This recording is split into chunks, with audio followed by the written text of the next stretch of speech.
Leo wewe ni rais. Mimi hata kazi ya kufegia katika serikali yako sina. Huyu mwanamke ati anaitwa Aisha Jumwa ati kutoka UDA kukuja Linda Mwananchi. Watu wamesema tawe. 90% ya watu wenye wametuambia wamesema tawe. Wamesema kwa hakuna jinsi. Wewe nani Aisha Jumwa? Labda ujinajisi wewe mwenyewe.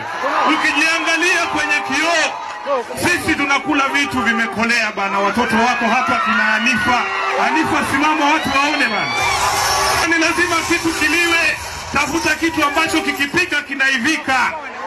Hiyo yake utachemsha siku ngapi ndio ikuwe tayari kula bana. Sisi hatu. Huyu mwanamke akiwa mbunge kule Malindi alipewa yeye tenda ya kazi ya vitanda tu, nitaje moja. Vitanda vya ICU pale Kilifi County Hospital. Chief officer yuko pale. Kama kuna records ya vitanda vilinunuliwa. Unakula pesa za afya, unatoka unakuja kulaumu wale wako mamlakani. Na wewe ndio ulikula pesa. Aisha Jumwa Karisa Katana is no longer a member of the United Democratic Alliance, UDA.